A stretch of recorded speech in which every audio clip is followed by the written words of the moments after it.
오늘 여러분들과 함께 살펴보고자 하는 이 지성소야말로 가장 중요한 부분이라고 말할 수 있습니다. 성막에서 지성소를 이야기하지 않으면 그것은 아무런 의미가 없다고 이야기할 수 있습니다. 겉에 둘러쳐진 그 울타리, 또 그 가운데서 일하는 제사 의식들, 즉 번제로 드려지는 이러한 의식들, 성소 안에 들어왔을 때에 좌측에 있는 등대, 그리고 우측에 있는 떡상, 또 가운데 있는 향로, 모든 의미들을 다 살펴봤지만, 그래서 그것이 교회를 의미하고 예수 그리스도를 의미하는 것이라고 우리가 이제는 어느 정도 알게 되었지만, 그러나 오늘 우리가 살피고자 하는 이 지성소에 대한 부분을 이야기하지 않는다면 그것은 아무것도 모르는 것과 마찬가지라고 할 수 있습니다. 왜냐하면 이곳에서야말로 교회가, 그리고 주님께서 우리에게 베풀어 주신 그 은혜를 누릴 수 있는 유일한 곳이기 때문에 그렇습니다. 이곳은 지금 이 전면부가 원래는 널판으로 가려져 있죠. 그런데 그 가려져 있는 널판을 제거하고 과연 이 안에서 무슨 일이 일어나고 있는가 하는 것들을 이렇게 모형으로 만들어 본 것입니다. 그러니까 이 휘장 저 건너편은 성소가 되겠죠.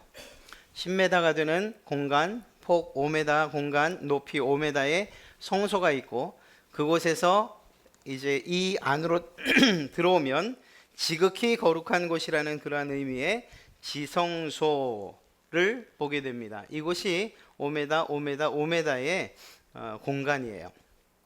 이 안에서 말씀드린 바와 같이 가장 중요한 일들, 그리고 우리의 구속과 관계된 놀라운 일들이 여기에서 일어나게 되는 것이죠. 이 지성소라고 하는 이곳은 그 사이즈가 이미 말씀드린 것처럼 가로, 세로, 높이가 5m씩 됩니다.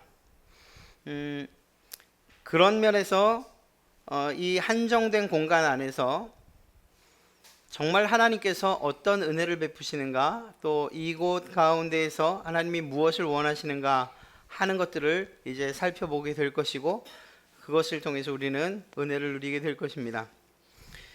출입 가능한 사람이 누구냐라고 한다면 단 한 사람밖에 없습니다. 물론 임기가 끝나서 다른 사람이 되면 또 그 사람입니다. 그러나 이 한 사람밖에 들어오지 못한다는 사실입니다. 그 사람은 바로 대제사장이죠. 대제사장 한 명만이 이 지성소까지 들어올 수 있습니다. 제사장들은 성소까지는 들어갈 수가 있습니다. 그러나 이 지극히 거룩한 이곳은 대제사장 한 명이 들어오는데, 언제 들어오느냐? 단 한 번, 1년에 단 한 번 대속죄일에 들어오게 됩니다. 이 대속죄일이라는 것은 이스라엘의 모든 백성들의 죄를 대신해서 제사하고 또 그 제물의 피를 가지고서 이 속죄소라고 하는 이곳에 뿌리는 이러한 일들, 그 일을 통해서 온 백성의 죄를 용서해 주십시오라는 이러한 예배 의식이 바로 이 대속죄일날 행해지는 일인데, 이때에 모든 백성들을 대표해서 그들의 죄값으로 죽은 염소, 그리고 수소와 수염소를 가지고서, 그 피를 가지고서 들어올 수 있는 바로 그 사람 대제사장 들어올 수 있는 날 하루, 단 한 번, 바로 이것을 알게 되죠.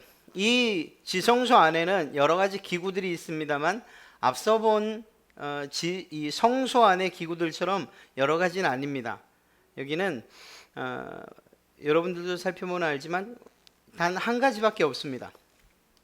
이 언약궤와 속죄소, 이 언약궤와 속죄소를 따로 구분했는데, 그건 좀 이따가 여러분들도 그 이유를 알게 될 것이고요. 이 속죄소라는 말은 또 종종 다른 말로서 사용되기도 합니다. 그것은 바로 시은소라는 이 말이죠. 은혜가 베풀어지는 곳, 은혜가 베풀어지는 곳, 우리의 죄를 용서받는 곳이라는 의미입니다. 가장 중요하다고 이야기드렸던 이유가 바로 여기 있어요. 이 죄사함에 대한 하나님께서 명령하신 내가 너희의 죄를 사하마, 너희 백성의 죄를 사하마라고 말씀하신 이러한 은혜가 베풀어지는 것이 없다면, 죄에 속함이 없다면 우리는 하나님의 진노 가운데 계속 있을 수밖에 없기 때문입니다. 하나님께서 우리의 죄를 용서해 주시는 곳, 그래서 은혜가 넘치는 곳, 베풀어지는 곳, 그것이 바로 이곳에 있어요. 그런데 그 시은소라는 것은 어떤 한 부분을 이야기합니다. 그리고 그것을 이제 살펴볼 겁니다. 먼저 눈에 보이지 이 지성소 안에 기구로는 말하지 않았지만 매우 중요한 것 한 가지가 있습니다. 그것이 바로 무엇인가 하면 바로 휘장입니다.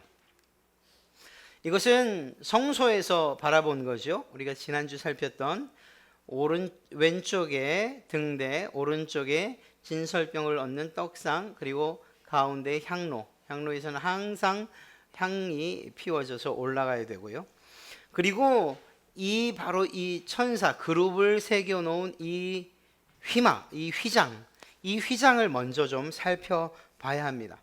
성소와 지성소를 가로막고 있는 이 휘장은 보시는 것처럼 지성소로 들어갈 수 있는 유일한 길이에요.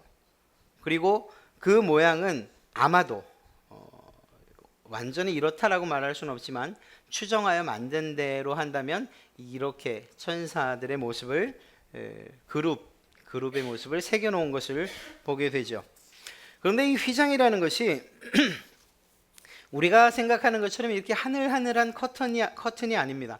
혹시 저희가 그 교육관광을 성막 광은기도원에 있는 성막 체험을 갔을 때 혹시 그때 안으로 들어가셨던 분들 이야기를 들으셨나요? 그 휘장이 9.5cm 두께가. 그러니까 어떤 분들은 9.5가 아니라 20cm가 된다. 또 어떤 분들은 15cm가 된다고 얘기를 합니다. 그러니까 그 두께가 작게는 10cm, 또 크게 보면 20cm의 두께예요. 두께 자체가. 그래서 양쪽에서 황소가 땡겨도 끊어지지 않는, 찢어지지 않는.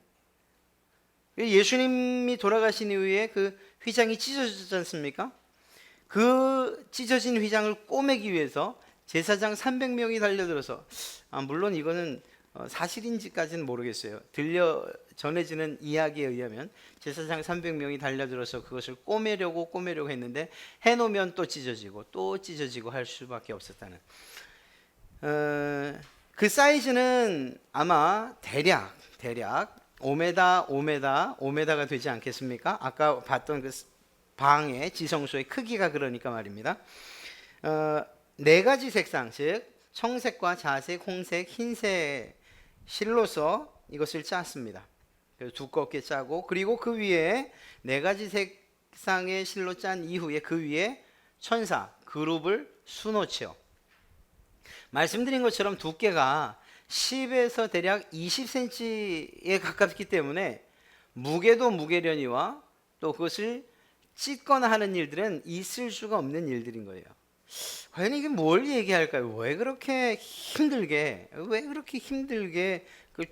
짰으며 또 그것을 거는 일들도 쉽지 않았을 텐데 그렇게 힘든 일들을, 거의 노동에 가까운 일들을 하나님이 시키셨겠는가? 의미를 좀 찾아보고 부여해 보자면 아마 그렇지 않겠습니까? 첫째는 인간의 편에서 볼 때 인간의 죄와 또 그 한계, 즉 하나님 앞으로 나아가려고 하는 그러한 인간들의 노력이 혹여 있다 할지라도 죄 때문에 그럴 수 없는 게 정답입니다. 우리의 죄성은 하나님을 향해서 스스로 찾아가는 일들을 할 수조차 없게 만듭니다. 그러한 능력도 없고 또 실제적으로 그런 의식조차도 가지고 있지 못한 것이 우리 인간이죠. 그러나 우리가 그 의식은 깨어 있어서, 가령 깨어 있어서 하나님을 찾아야겠다라고 결정했다 손치더라도 우리의 힘으로는 하나님 앞으로 나갈 수도 없고, 그리고 그 나갈 수 없는 이유 가운데 하나가 바로 우리의 죄담이 가로막혀 있기 때문이라고 이야기할 수 있는 것이죠. 그런 면에서 볼 때에 이 휘장은 결국 하나님 앞으로 나아가고자 원한다 할지라도 우리의 힘으로는 갈 수 없다는 것을 의미하는 것은 아닐까, 이렇게 생각을 해봅니다. 즉 다시 말해 죄의 문제, 하나님 앞으로 나아가고 싶은 이 마음이 있다 손치더라도 그 일을 스스로 해결할 수 없다는 거죠. 이 성경을 이야기할 때 우리는 어떤 책이라고 이야기합니까? 이 성경은 계시의 책이다 이렇게 이야기합니다. 우리 남전도회는 성경 공부를 통해서 이 부분을 지난주 또 지난달에 우리가 살펴봤습니다. 계시라는 게 과연 무엇일까요? 계시, 말 그대로 하면 나타내 보이는 거예요. 저는 이런 예를 들길 참 좋아합니다만, 여러분이 저를 볼 때에 느끼고 그리고 직감적으로 알 수 있는 것들이 참 많아요. 정보를 얻을 수 있는 게 많다는 거죠. 눈썰미가 좋으면 더 많은 것들을 아실 수 있을 거예요. 아, 말투를 보니까 고양이, 또 딱 보니까 벌써 키가 몇이네, 몸무게는 어느 정도 되겠군, 아, 남자네, 뭐 기타 등등, 뭐 여러 가지 정보들을 이렇게 보시면서 아실 수 있을 거예요. 그런데 제가 어느 병원에서 태어났는지 아십니까? 아시는 분 좀 이따가 혹시라도 맞추시면 제가 거한 문화상품권을 하나 드리죠. 아실 수 있으세요? 알려주지 마세요. 알 수가 없어요. 알 수가 없어요. 뿐만 아니라 제 몸에 특별한 특징이 있는 것 혹시 아시나요? 모르시죠? 네, 알 수가 없어요. 눈으로 봐서 직감적으로 알 수 있는 것들이 많다고 하지만, 그러나 그보다 더 많은 것이 무엇인가 하면 여러분들은 저에 대해서 알지 못하는 거예요. 제가 말하지 않으면 저랑 같이 살고 있는 저희 집사람도 알지 못하는 게 있을 수 있어요. 이 뭘 말하는가 하면, 제가 태어난 병원은 미아 삼거리에 있는 성가병원에서 태어났습니다. 이젠 아시겠죠? 아, 나 찍으려고 그랬는데, 그걸 말하려고 그랬는데 그 말씀을 하시지. 그래서 제 몸의 비밀은, 이런 얘기 해도 되나 모르겠네. 제가 가슴이 이 짝짝이에요. 나중에 우리 수련회 가서 혹시라도 제가 이거 벗을 일 있으면 보세요. 이젠 아시겠죠? 무슨 말인가 하면, 제가 이야기하지 않으면 알 수 없는 것들이 너무 많다는 거예요. 이 말은 하나님께서 하나님을 나타내시는 방식도 그렇다는 겁니다. 일반적으로 우리가 하나님을 알 수 있는 방법은 자연 만물을 통해서, 야, 정말 이렇게 놀라운 것은 누가 디자인했을까? 누가 만들었을까? 아, 하나님이 만드셨겠구나. 또 인간의 역사가 흘러가는 과정들을 보면서, 이런 놀라운 역사, 정말 이때는 이런 일이 벌어지고 이런 일이 벌어지고, 우리나라의 역사를 보면서 이때 정말 하나님이 함께 하지 않으셨더라면 그 6.25 전쟁을, 하나님이 함께 하지 않으셨다면 이런 때를 어떻게 이겨냈을까? 이러한 역사, 개인의 역사나 인류의 역사 혹은 나라의 역사를 보면서 하나님이 계시는 걸 보는 거죠. 또 인간이 만들어 놓은 법, 완전하진 않지만 그 법을 보면서, 아, 하나님이 계시구나.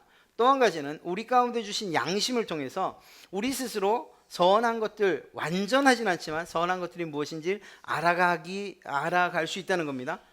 부족하지만 이러한 여러 가지 것들은 일반적으로 하나님을 알 수 있는 방법이에요. 하나님이 일반적으로 우리에게 나타내신, 그래서 그걸 일반 계시라고 이야기하죠. 자연에 나타난 것이라고 그래서 자연 계시라고도 이야기를 해요. 그러나 이것만으로는 하나님을 완전히 알 수 있냐? 없다는 거예요. 하나님을 완전히 알 수 있는 방법이 무엇이냐면, 하나님께서 스스로 말씀하시는 방법 외에는 없는 거죠. 그래서 그것을 특별한 방법이라고 해서 특별 계시라고 이야기를 합니다. 그리고 그 특별 계시는 어디에 완전히 담겨 있느냐? 바로 이 성경에 담겨 있는 거예요. 이 성경을 통해서 우리는 하나님을 알아가는 거예요. 하나님이 어떤 분인지 알아가고, 그분의 성품이 무엇인지 알아가고, 그분이 가지고 계신 계획이 무엇인지 알아가고, 그분의 능력이 어떤 것인지, 그분은 어떤 일을 하시는지, 우리를 어떻게 사랑하시는지, 죄인에 대해서 어떻게 취급하시고 하나님의 사람들을 어떻게 다루시는지, 이러한 모든 것들을 알아갈 수 있는 거죠. 그렇다고 해서 완전히는 아닙니다. 이 말씀을 드리는 것이 무엇인가 하면, 우리의 죄성이 우리 가운데 있는 이 일로 인해서 우리는 하나님을 찾아갈 수 있는 그 길이 막혀버린 거예요. 어느 만큼 막혔냐고요? 아까 그 휘장의 두께만큼. 그래서 우리 힘으로는 그것들을 해결할 수 없는 그러한 사람들이라는 것입니다. 죄인에 불과한 것이 바로 우리라는 거죠. 그런 면에서 이 휘장을 우리 인간의 죄와 한계로 이렇게 의미를 부여해 살펴볼 수 있습니다. 그러나 더 중요한 것, 그리고 분명한 의미는 무엇인가 하면 바로 예수 그리스도예요. 예수 그리스도. 예수 그리스도를 상징합니다. 특별히 예수 그리스도를 상징한다고 할 때에 첫 번째는 하나님께 나갈 수 있는 유일한 길이라는 것입니다. 그 휘장을 통하지 않고는 하나님께 나갈 수 있느냐? 없다는 거예요. 성경 말씀을 보면 요한복음 14장 6절 예수께서 이르시되 내가 곧 길이요 진리요 생명이니 나로 말미암지 않고는 아버지께로 올 자 나로만 내가 유일한 길이라는 거죠. 유일한 길이라는 거예요. 그런데 이뿐만이 아니라 이렇게 하나님께로 나가는 단 하나의 길일 뿐만 아니라 더 중요한 것, 우리에게 참 감사하고 놀라운 감격을 선물해 주는 그 이유는 무엇인가 하면 바로 이 휘장이 예수님의 몸을 상징하는 것이요. 어떤 때 이 몸과 휘장을 하나로 이야기할 수 있느냐? 그것은 바로 히브리서 10장 19절부터 20절 사이에 있는 말씀과 마가복음 15장 37절과 38절의 말씀을 봐서 알 수 있습니다. 먼저 마가복음 15장 37절 38절 말씀을 보면 예수께서 큰 소리를 지르시고 숨지시니라 이에 성소 휘장이 위로부터 아래까지 찢어져 둘이 되니라. 예수 그리스도의 그 죽으심, 그 몸의 찢기심, 이것을 휘장이 찢어지는 일과 같게 보는 거죠. 예수님의 죽으심, 바로 이것이요.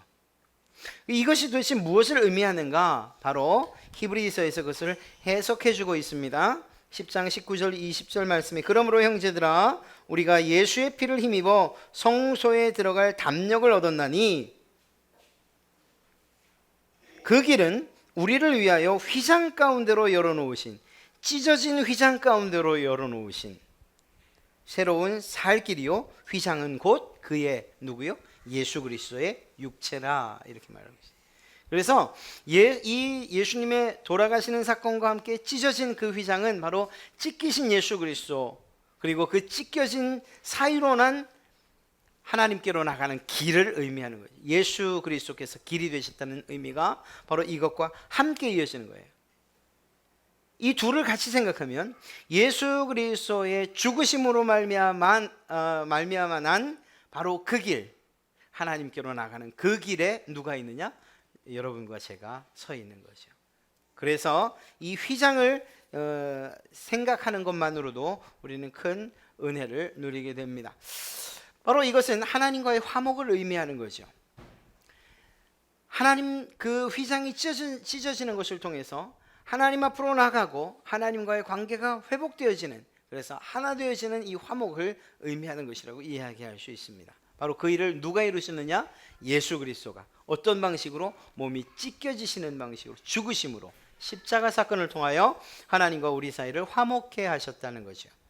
이 사실을 이 성막 가운데서, 그리고 이 휘장이 찢어지는 이 사건을 통해서 우리에게 잘 알려주고 있습니다. 물론 우리가 지금 살핀 이 성막의 휘장은 아니에요. 예루살렘 성전의 휘장이 찢어졌죠. 그러니까 어떻게 보면 이 성막에 있는 휘장은 조금 우리가 생각했던 것보다 좀 얇을 수도 있어요. 그러나 일반적으로 우리가 들었던 설명이나 혹은 또 봤던 그 휘장의 두께는 그렇게 우리의 힘으로 찢을 수 있는 그런 것들은 아니었다는 것을 알 수 있습니다. 자, 이 안에서 앞서 보았던 그러한 모습처럼 이 안에서 대제사장이 자기의 해야 할 의식을 행하고 있는 것을 보게 되죠. 바로 이 기구가 그 언약궤와 시은소라고 하는 것으로 이루어져 있습니다. 이것을 좀 한번 더 살펴보면 이렇게 되어 있죠. 성소의 기구는 앞서 살펴본 바로 이런 모양으로 되어 있다고 볼 수 있습니다. 이게 지금 그룹이죠. 천사의 날개가 이렇게 향했는지 아니면 반대로 이렇게 향했는지 이것까지는 정확히 알지 못하겠습니다만, 그러나 오늘 말씀에 있는 모양을 제법 충실하게 이렇게 한번 표현을 해 본 것 같습니다. 여기서 언약궤는 과연 어느 부분일까요? 언약궤는 바로 이 아랫부분을 이야기합니다. 이 상자, 말 그대로 궤예요, 궤. 그러면 시은소라고 하는 이 속죄소라고 하는 이 부분은 어느 부분일까요? 바로 쉽게 이야기를 하면 이 법궤를 덮는 뚜껑이라고 이야기할 수 있어요. 그런데 그 뚜껑의 모양이 단지 이렇게 뚜껑의 모양만 있는 것이 아니고 그 위에 그룹을 세워서 서로 마주하게 해 놓은 것이죠. 이러한 모양으로 되어 있어요. 그래서 이것은 하나입니다. 하나. 그러나 그 이름은 분명히 다르게 기록되어 있고 만들어지는 재료나 그 모양도 완전히 다른 것을, 그 의미도 또 다른 것을 우리는 보게 되죠. 이 성소의 기구 가운데서 먼저 언약궤 아랫부분에 해당하는 언약궤를 먼저 좀 살펴보도록 하겠습니다. 이 성소의 기구에서 이 언약궤는 말씀드린 것처럼 상자라고 이야기할 수 있고요. 무엇인가를 담을 수 있는 것입니다. 재료는 조각목과 정금으로 되어 있어요. 이제 조각목, 정금 그러면 뭘 의미한다는 것 아시겠죠? 예, 바로 예수 그리스도 그분의 신성과 인성을 의미한다. 이건 신학적인 해석이고요. 아무리 생각해도 하나님이 정말 이스라엘 백성들, 특별히 일하는 제사장들을 많이 배려하신 것을 알 수가 있어요. 어떤 의미에서일까요? 지난번에도 한번 스치듯이 한번 말씀드렸는데, 이 성막은 이스라엘 백성들이 광야 가운데에서 하나님의 임재의 장소로 하나님의 명령에 따라서 지어 놓은 그러한 공간이에요. 그런데 이것이 40년 동안 한 장소에 머물러 있었습니까? 아니면 하나님께서 가자 그러면 접고 멈추자 여기다 그러면 펴고 이렇게 장소를 옮겨가면서 설치했다가 거두었다 이것을 반복해야 했습니까? 예, 하나님께서 멈춰 그러면 거기에 성막을 쳐야 했고 또 주변에 텐트를 쳐야 했어요. 가자 그러면 텐트들도 거두는 것과 동시에 레위 사람들은 바로 이 성막을 하나하나 다 챙겨서 옮길 준비를 해야 됩니다. 그런데 하나님께서 이러한 이 기구들을 완전히 이건 좋은 거니까 다 금으로 만들어 이렇게 얘기했더라면 이건 무거워서 얼마나 힘들었겠습니까? 우리가 살펴봤던 널판들 75cm에 그리고 높이가 5m 되는 그 모든 판들을 이 성벽 그 성소와 지성소의 그 판들을 완전히 금으로 만들었다고 해요. 그 들고 다니기가 얼마나 힘들었겠습니까? 그런 면에서 볼 때는 하나님께서 일하는 제사장들, 일하는 레위인들의 그 수고를 덜어주시기 위한 일차적인 배려가 또 있지 않겠는가 이런 생각도 해봅니다. 그런데 이 부분 말고 위에 있는 시은소, 속죄소는 완전히 금으로 만들었어요. 그만큼 그건 중요하다는 거죠. 다른 어떤 것이 들어가지 않은 거죠. 자, 이 사이즈는 말씀드린 것처럼 길이가 이 넓은 쪽이 1.25m 그리고 높이와 폭은 75cm요. 그렇게 많이 크지 않죠? 네, 그러니까 아까 우리가 그 대제사장이 제사하는 그 모습, 그 사이즈 정도 된다고 볼 수 있습니다. 윗 가로 금테를 두르고요. 그리고 금고리를 이렇게 만들어서 그 채를 가지고서 메고 갔어야 됐습니다. 이 일을 제대로 하지 않아서 문제가 생긴 경우가 한 번 있었죠.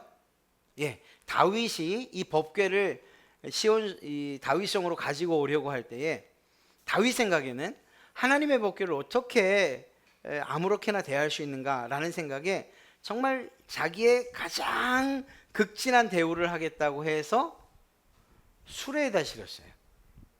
하나님께서는 그렇게 옮기는 것을 원치 않으셨어요. 하나님께서 원하신 방식이 있었어요. 이것은 보는 것처럼 이렇게 채를 꿰서 제사장들이 메고 옮겨야 하는 것이었죠. 그런데 사람의 생각에 좀 더 좋은 방식, 하나님이 기뻐하실 만한 방식이 있다면 이라고 해서 새 수레에다가 태웠던 그것이 결국은 오히려 하나님의 화를 불러일으키는 그러한 일이 되고 말았습니다. 이건 이렇게 채로 꿰서 제사장들이 매게 되어 있습니다. 이 언약궤 안에 넣어둔 것들이 있습니다. 이미 정답을 제가 드렸는데 예, 십계명 돌판, 만나가 등 항아리, 아론의 쌍난 지팡이가 들어있죠. 과연 이것들은 무엇을 의미하는 것까 좀 한번 살펴보죠. 이 언약궤와 그리고 시은소 그리고 그것을 분리해 놓으면 아마도 이런 모양이 되지 않겠습니까? 이렇게 언약궤 그리고 뚜껑에 해당되는 시은소, 속죄소, 그 다음에 두 개의 말씀 돌판 그리고 만나가 담긴 항아리, 그리고 쌍난, 아론의 쌍난 지팡이. 자, 이 세 가지를 하나님께서 넣으라고 이야기하시는데 그 이유가 뭘까? 그건 또 뭘 의미하는 걸까? 십계명 돌파는 예수 그리스도 그분이 어떤 분이신가 하는 것에 대해서 분명히 이야기해주고 있습니다. 그분은 하나님의 말씀이자 법이지요. 그래서 요한복음 1장 1절에 태초에 말씀이 계시니라, 이 말씀이 하나님과 함께 계셨으니 이 말씀은 곧 하나님이시라. 그리고 이 말씀에 대한 설명이 뒤에 가면 예수 그리스도라는 것을 알 수가 있지요. 그래서 하나님의 말씀 곧 예수 그리스도가 법이요 하나님의 말씀이라는 것을 상징하는 것이라고 이야기할 수 있습니다. 여러분들도 충분히 이야기하실 수 있는 만나가 된 항아리, 이것은 어떤 예수님을 이야기할까요? 그렇죠. 참된 양식이 되시는 바로 예수 그리스도를 의미하는 거예요. 그 언약궤 안에, 그 약속의 상자 안에 들어있는 것들이죠. 예수 그리스도를 의미하는. 그래서 요한복음 6장 51절 말씀을 보면 나는 하늘에서 내려온 살아있는 떡이니 사람이 이 떡을 먹으면 영생하리라. 내가 줄 떡은 곧 세상의 생명을 위한 내 살이니라 하시니라. 바로 그렇습니다. 하늘의 양식 되시는 예수 그리스도를 의미한다고 볼 수 있어요. 마지막으로 아론의 쌍난 지팡이, 과연 이것은 왜 넣으셨을까? 왜 넣게 하셨을까? 이것도 예수 그리스도 그분과 함께 연결해서 생각해 볼 수밖에 없어요. 한번 생각해 보십시오. 지팡이가 살아있는 나무는 아니죠. 이미 뿌리도 잘렸고 그리고 손때 묻어서 맨질맨질해지기도 했고, 그런데 그것에서 싹이 났단 말입니다. 죽은 것에서 싹이 난 거예요. 즉 다시 말해 예수 그리스도의 부활을 의미하는 것이라고 이야기할 수 있습니다. 주님께서 이것을 하나님께서 소중히 보신 것이죠. 고린도전서 15장 20절 말씀에 그러나 이제 그리스도께서 죽은 자 가운데서 다시 살아나사 잠자는 자들의 첫 열매가 되셨느니라. 예수 그리스도의 부활을 의미한, 그래서 예수님을 의미하는 세 가지가 이 언약궤 안에 들어 있었던 것입니다. 이것만으로도 이 언약궤는 매우 소중한 그리고 매우 중요한 역할을 할 수 있죠. 그런데 이보다 더 중요한 것이 있습니다. 정말로 성소 가운데, 지성소 가운데에서도 그리고 언약궤 그 위에 있는 이 시은소야말로 정말 우리의 죄사함과 관계에 있는 매우 중요한, 뚜껑 없는 언약궤는 아무런 의미가 없다고도 이야기할 수 있을 만한 그러한 것입니다.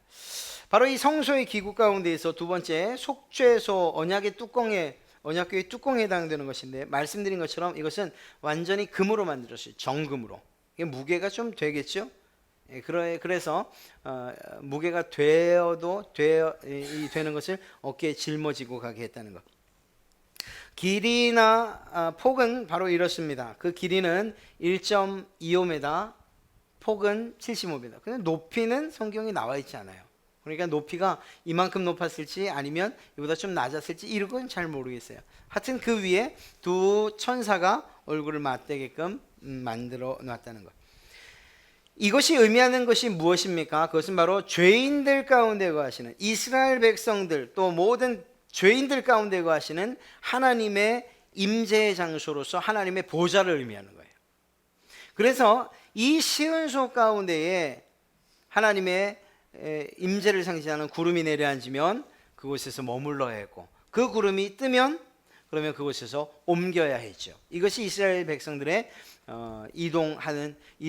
언제 이동하고 언제 멈춰야 하는가에 대한 그러한 표시이기도 했습니다. 하나님의 보좌, 죄인 가운데 거하시는 하나님의 보좌. 사실 죄인과 함께 할 수 없는 그분이 죄인 가운데 거하신다. 이 일을 위해서 바로 특별한 방법, 대제사장을 통해서 이 속죄의 방법을 우리에게 알려주셨는데, 그것은 무엇이었는가 하면 여기는 지금 한 가지만 말씀드렸지만 뒤에 넘어가면 두 가지를 이야기하고 있습니다. 속죄소 위에서 속죄소 앞에 제물의 피를 뿌리는 것, 위와 그 앞에. 이걸 좀 더 자세하게 살펴보면 그 속죄의 방법은 이렇습니다. 첫 번째는 분향하여 향연으로 속죄소를 가리우게 했어요. 이 속죄소를 직접 보지 못하도록 했습니다. 한 가지 궁금한 건 있어요. 이 안에 깜깜한데 이거 어떻게 이 일을 했을까라는 그런 생각이 들어요. 앞서 성소에는 등대가 있었잖아요. 그런데 지성소에는 아무것도 없어요. 빛이 들어오지도 못하고 빛으로 여길 만한 것도 없어요. 그럼 그 깜깜한 가운데에서 제사장이 더듬어가면서 이렇게 일을 했어야 됐을까? 생각해 보기에는 아마 제가 확실히 정답이라고 말할 수 없지만 하나님의 영광의 빛이 그 가운데 있지 않았겠는가. 그래서 하나님 앞에 이러한 예배 의식을 행하는데 조금도 부족하지 않지 않았겠는가 하는 이런 생각을 해봅니다. 그러나 이 부분은 확실하게 대답할 수는 없습니다. 어찌되었거나 그 안에 들어갔을 때에 향을 피워서 사람, 즉 대제사장이 속죄소 그 그룹을, 그 뚜껑을 직접 볼 수 없도록 이 향연으로 가리워지도록 했습니다. 레위기서 16장 12절과 13절 말씀을 보면 향로를 가져다가 여호와 앞 제단 위에서 피운 불을 그것에 채우고 또 곱게 간 향기로운 향을 두 손에 채워 가지고 휘장 안에 들어가서 여호와 앞에 분향하여 향연으로 증거궤 위 속죄소를 가리게 할지니 그리하면 그가 죽지 아니라. 즉 다시 말해서 죄인된 모습으로, 물론 대제사장이지만 죄인의 몸으로 하나님의 그 임재의 장소라고 할 수 있는 속죄소, 그 은혜가 베풀어진 장소, 하나님과의 대면을 하나님이 허락하지 않으신 거죠. 그래서 향연으로 가리우게 했습니다. 두 번째는 바로 제물의 피를 속죄소와 속죄소 앞에 뿌리게 한 거예요. 이것이야말로 매우 중요한 의미를 담고 있습니다. 레위기서 16장 14, 15절 말씀을 보면 그는 또 수송아지의 피를 가져다가 손가락으로 속죄소 동쪽에 뿌리고 손가락으로 그 피를 속죄소 앞에 7번 뿌리고 또 백성을 위한 속죄제 염소를 잡아 그 피를 가지고 휘장 안에 들어가서 수송아지 피로 행함같이 그 피로 행하여 속죄소 위와 속죄소 앞에 뿌릴지니. 여러분 이거 한번 생각해 보시겠어요? 이렇게 제사를 하지 않습니까? 지금은 모형이라서 이렇게 반질반질하고 그리고 아주 휘황찬란한 황금색이 우리 눈에 들어오죠. 그런데 매년 반복될 때마다 이렇게 아름다운 황금빛은 무엇으로 가려지게 될까요? 피로 가려지게 돼요. 놀라운 은혜예요. 하나님께서 하나님의 그 영광스러움을 위해서, 그리고 그 영광스러움에 우리를 동참시키고자 그 매개체로, 그리고 정말 우리를 구원하시는 특별한 도구로 사용하신 것, 그것이 무엇이냐? 바로 피예요. 피. 이 피는 짐승들의 피로서 뿌려지고 그렇게 명령되어졌지만, 그러나 이 피가 이제 실제적으로 이루어질 때 그것은 바로 예수 그리스도 그분의 피인 거죠. 이것에 대해서 우리는 무엇이라고 이야기할 수 있습니까? 바로 예수 그리스도의 십자가 사건이 이 지성소 안에서 이루어진 것이라고 이야기할 수 있습니다. 그런 면에서 영단번의 제사라는 말씀을 여러분이 들어보셨을 텐데요, 영원한 효력이 있는 단 한 번의 제사를 누가? 예수님께서 드리신 거예요. 무엇을 통해서? 십자가에서 죽으심을 통해서 말입니다. 짐승의 피는 매년 그 죄사함을 위해서 짐승을 다시 잡고 다시 제사하고 다시 희생해야 했습니다. 그러나 예수 그리스도께서 죽으신, 흘리신 이 피, 이 십자가에서 사건으로 흘리신 이 피로 단 한 번의 제사, 그리고 영원한 효력 있는 제사를 드리신 것이죠. 그리고 우리는 그러한 예수 그리스도를 믿는 것으로 그 효력에 동참하는 은혜를 누리게 된 것입니다. 로마서 3장 25절 말씀을 보면 이 예수를 하나님이 그의 피로써 믿음으로 말미암아 무엇으로? 화목제물로 세우셨다. 예수 그리스도를 제물로 삼으신 거예요. 왜? 여러분과 저의 죄를 용서해 주시기 위해서, 속죄해 주시기 위해서, 은혜를 베풀어 주시기 위해서. 우리가 죽는 것으로 끝날 수 있지만 죄 지은 우리가 죽고 그리고 그 죄값으로 죽을 뿐만 아니라 영원한 형벌을 받아야 된다면 그것은 아무런 의미가 없잖아요. 우리를 이 땅 가운데서도 살 뿐만 아니라 영원한 하나님과의 그 동행과 삶을 살게 하시기 위해서 결국 우리를 대신하여 제물이 필요했고, 그리고 효력 있는 제물을 위해서, 그 제물의 효력, 영원한 효력을 위해서 짐승이 아닌 예수 그리스도, 하나님의 아들이신 예수 그리스도, 그분이 제물 되셨다는 사실이죠. 히브리서 9장 11절 12절 말씀에 그리스도께서는 장래 좋은 일의 대제사장으로 오사, 그리스도께서 무엇이라고요? 대제사장으로. 대제사장이 들어갈 수 있는 곳 바로 지성소, 하늘 성소로 들어가게 되는 것을 보게 됩니다. 손으로 짓지 아니한 것 곧 이 창조에 속하지 아니한 더 크고 온전한 장막으로 말미암아 염소와 송아지의 피로 하지 아니하고. 왜? 그것은 매년 반복되어야 되니까요. 매년 반복. 완전히 우리를 용서해 주. 그거는 정말 모델이고 모형이죠. 그래서 1년마다 잊지 않게 반복해야 하는 일이었어요. 짐승의 피가 우리를 완전하게 용서해 줄 수 있는 일은 더더욱이 아니었기 때문이죠. 그래서 염소와 송아지의 피로 하지 아니하고 오직 누구요? 자기의, 예수 그리스도 자기의 피로 영원한 속죄를 이루사 단번에 성소에 들어가시느니라. 바로 이 일이 주님께서 여러분과 저를 위해서 해주신 일이에요. 우리가 할 수 없는 일, 짐승들이 할 수 없는 일, 그 피가 할 수 없는 일, 그것을 바로 예수 그리스도께서 우리를 대신해서 우리를 사랑하셔서 그 일을 행해 주셨다는 거죠. 히브리서 9장 28절 말씀을 보면 이와 같이 그리스도도 많은 사람의 죄를 담당하시려고 단번에 들이신 바 되었고 구원에 이르게 하기 위하여 죄와 상관없이 자기를 바라는 자들에게 두 번째 나타나시리라. 보십시오. 단번에 들이신 바 되었다는 거예요. 무엇을 위해서? 죄를 담당하시려고. 여러분, 이 성막을 살피면서 울타리도 중요하고 번제단도 중요했고 물두멍도 중요했고 그보다 더 중요한 성소 안에 여러 기구들도 중요했고 성소의 널판들도 중요했고 모든 것들이 다 중요했어요. 지성소 안으로 들어와서도 거기에 있는 언약궤도 중요했고 그 안에 들어있는 세 가지도 중요했어요. 그러나 다시 말씀드리지만 그 위에 시은소, 속죄소, 은혜가 베풀어지는 것, 그리고 죄사함을 받는 그것이 없다면 이건 아무것도 아닌 거예요. 아무것도 아닌 거예요.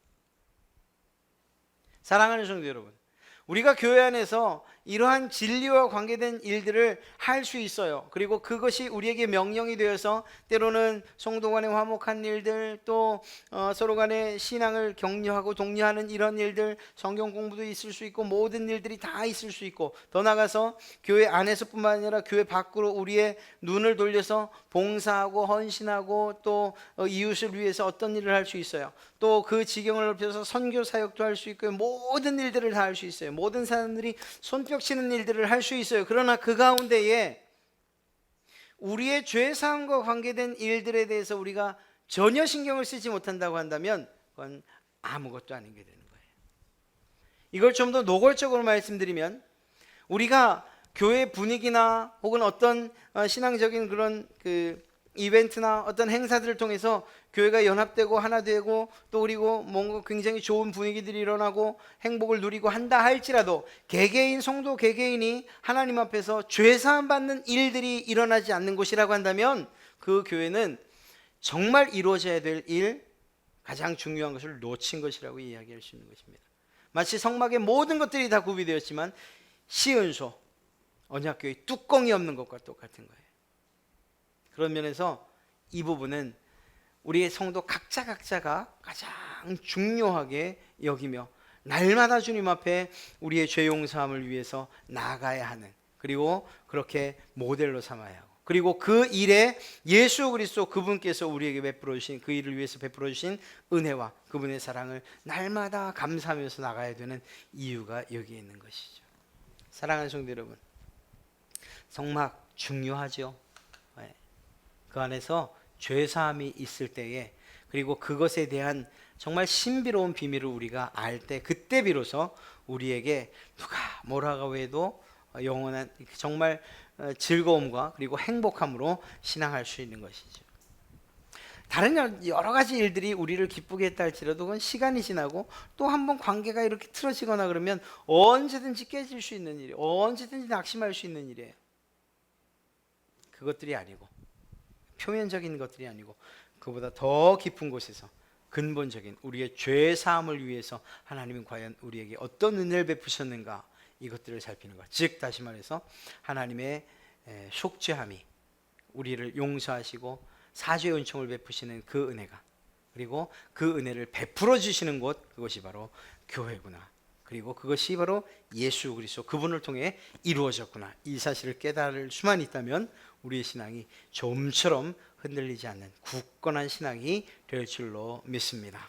오늘 살펴본 이 지성소의 이야기들, 한번 이렇게 잘 다시 한번 그 의미를 살피시면서, 주님께서 우리를 위해서 하신 그 일이 정말 영원한 효력이 있는 단 한 번의 희생 제사, 내가 할 수 없는 일을 주님이 해주셨구나. 그 누구도 할 수 없는 일을 바로 주님이 해주셨구나. 무엇 때문에? 나를 사랑하셔서, 나 내 죄를 용서해 주시기 위해서, 하나님과 화목해 하시기 위해서. 이러한 사실들을 우리가 잊지 않는다면 그분의 놀라운 은혜를 날마다 찬송하며 기쁨을 누리는 그러한 우리가 될 줄로 믿습니다.